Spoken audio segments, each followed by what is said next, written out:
갈라디아서 6장 14절부터 18절까지입니다. 그러나 내게는 우리 주 예수 그리스도의 십자가 외에 결코 자랑할 것이 없으니 그리스도로 말미암아 세상이 나를 대하여 십자가에 못 박히고 내가 또한 세상을 대하여 그러하니라. 할례나 무할례가 아무것도 아니로되 오직 새로 지으심을 받는 것만이 중요하니라. 무릇 이 규례를 행하는 자에게와 하나님의 이스라엘에게 평강과 긍휼이 있을지어다. 이후로는 누구든지 나를 괴롭게 하지 말라. 내가 내 몸에 예수의 흔적을 지니고 있노라. 형제들아, 우리 주 예수 그리스도의 은혜가 너희 심령에 있을지어다. 아멘. 예수님은 모든 크리스천의 본보기이십니다. 기독교는 처음부터 예수님을 본받기로 결단한 사람들의 모임이었습니다. 예수님은 하나님과 긴밀히 소통하셨습니다. 예수님이 영성을 본받으면 우리도 기도와 말씀을 통해 하나님과 그렇게 소통할 수가 있습니다. 예수님은 따뜻한 분이셨습니다. 예수님의 성품은 우리의 윤리의 표준이십니다. 예수님을 닮으면 정직하고 착하게 살 수 있습니다. 예수님은 정의로우셨습니다. 예수님처럼 사람을 대하면 차별 없는 세상을 만들어갈 수 있습니다. 우리는 예수님의 영성을 본받아야 합니다. 우리는 예수님의 성품을 본받아야 합니다. 우리는 예수님의 정의로움을 본받아야 합니다. 잘 기억하고 계시죠? 감리교 창시자 존 웨슬리는 그리스도인의 완전을 강조했습니다. 웨슬리는 신앙이 겨자씨처럼 성장한다고 했습니다. 겨자씨는 모든 씨보다 작지만 새가 깃들일 만큼 성장합니다. 신앙이 자라면 나중에는 악한 생각이나 악한 기질로부터 해방을 얻습니다. 이것은 그리스도의 사랑 안에서 가능합니다. 우리가 아직 온전한 의인은 아니지만 거룩해져가는 여정에 있습니다. 하나님이 부족한 우리를 완전한 존재라고 불러주십니다. 경건을 연습하면서 스스로 견책하면서 오르막길을 뚜벅뚜벅 걷습니다. 이것이 바로 그리스도인의 정체성입니다. 웨슬리는 신앙의 여정을 오르막을 뚜벅뚜벅 걷는 것으로 비유했습니다. 중력을 이겨낼 정도의 수고로움이 필요하다는 거죠. 그래서 바울은 자신을 늘 복종하게 했습니다. 고린도전서 9장 27절에 내가 내 몸을 쳐서 복종케 함은 내가 남에게 전파한 후에 도리어 내가 버림을 당할까 두려워함이로다 그랬습니다. 바울은 누구보다도 예수님의 행적을 잘 따르고 본받았습니다. 그렇다고 바울이 예수님을 쉽게 본받았던 것은 아닙니다. 바울은 자신을 채찍질했어요. 게을러지는 나와 싸웠다는 것입니다.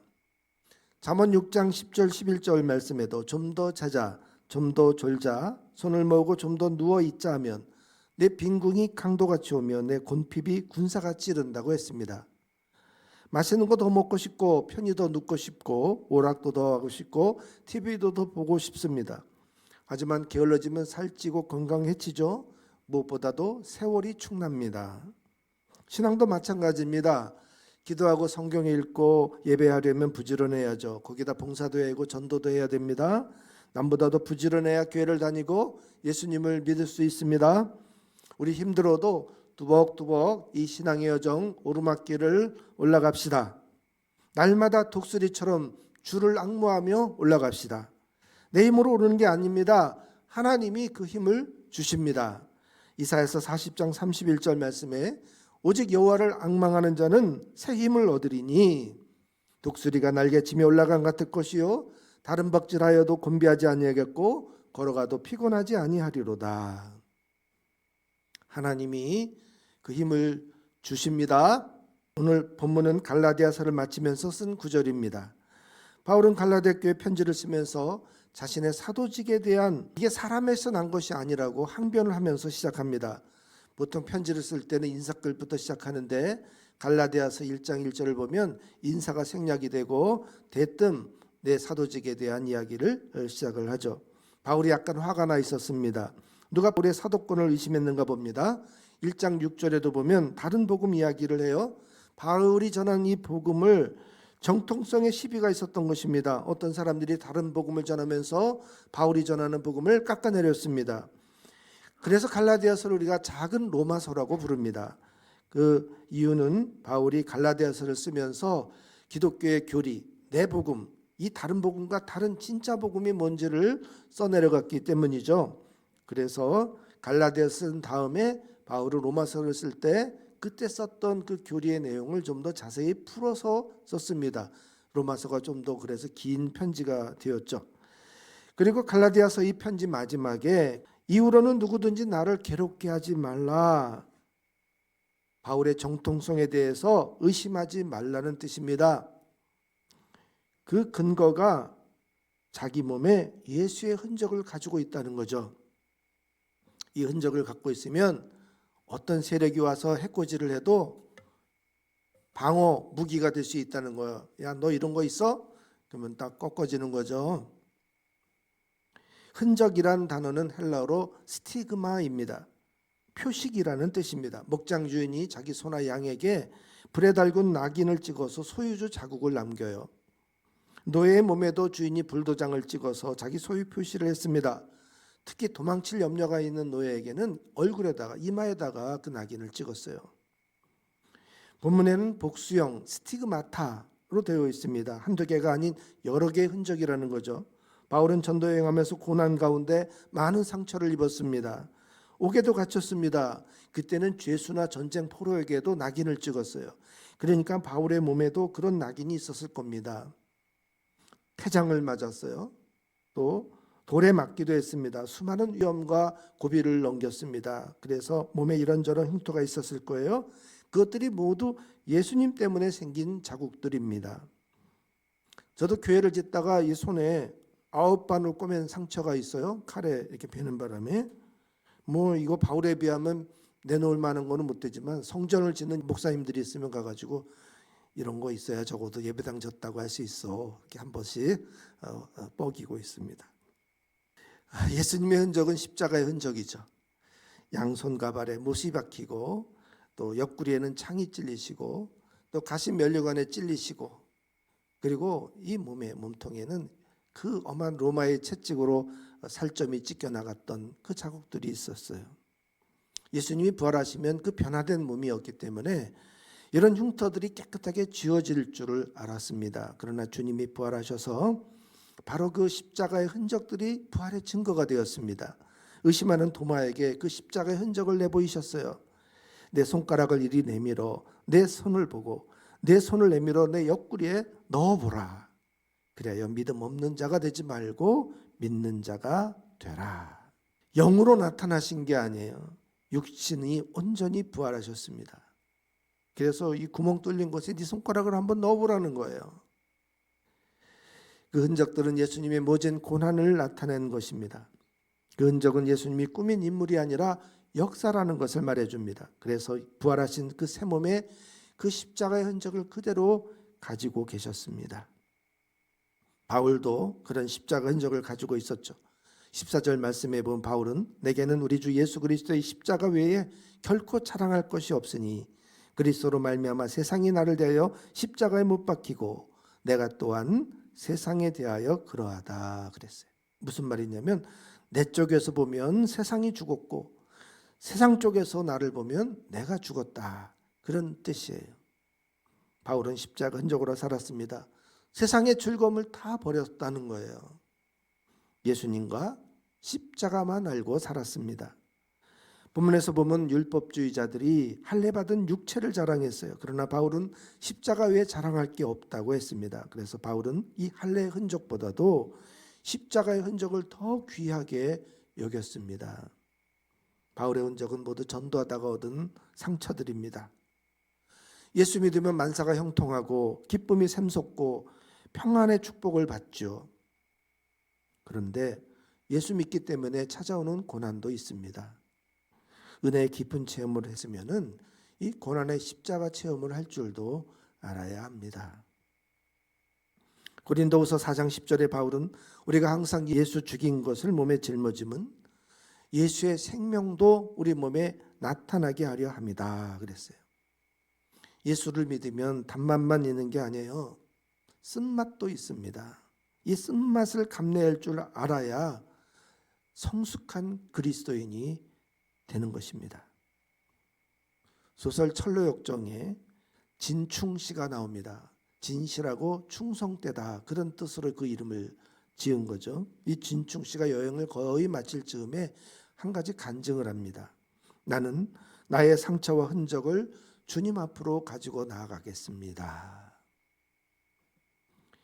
어느 목사님이 요즘 맨발 걷기를 아주 열심히 하세요. 건강이 많이 좋아졌습니다. 신장은 이 수치가 한번 떨어지면 회복되지 않는데 이 맨발 걷기를 하고 나서 신장의 수치가 훅 올라갔다는 거예요.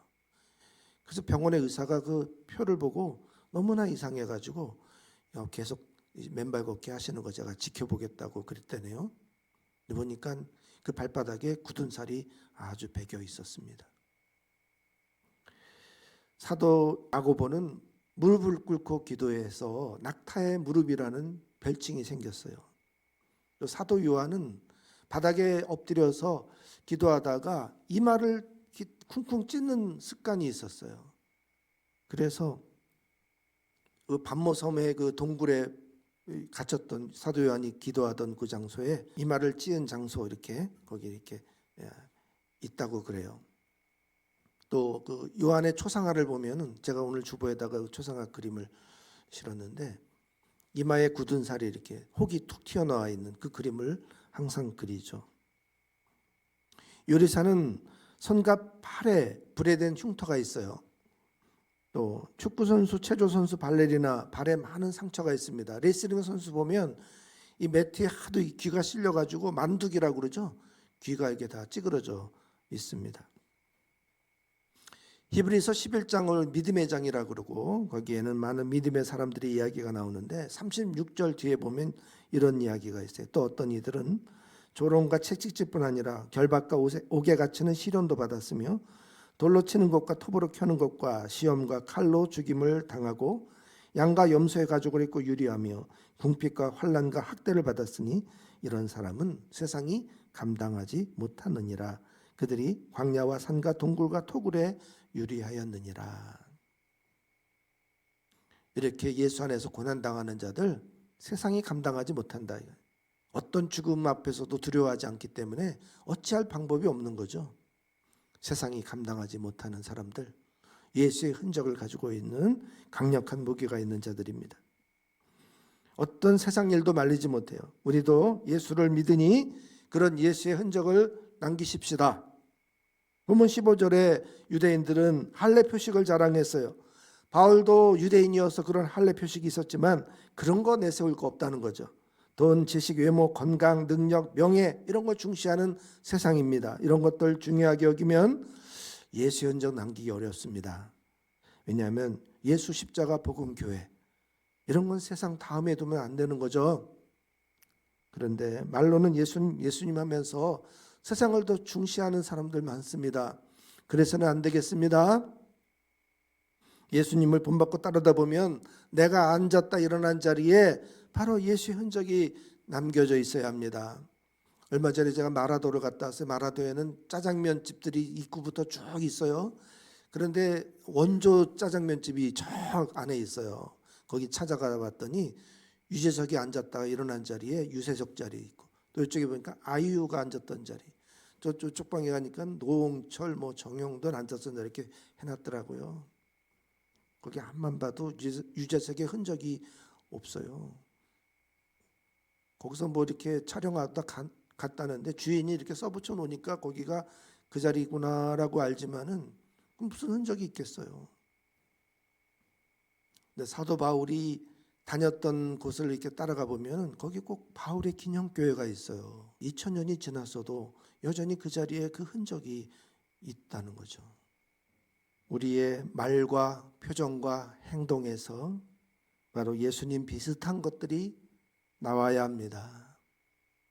예수님은 사람을 대할 때 외모나 육체로 대하지 않으셨어요. 영혼으로 진실히 대하셨습니다. 예수님은 언제나 그 사람의 영혼을 보셨습니다.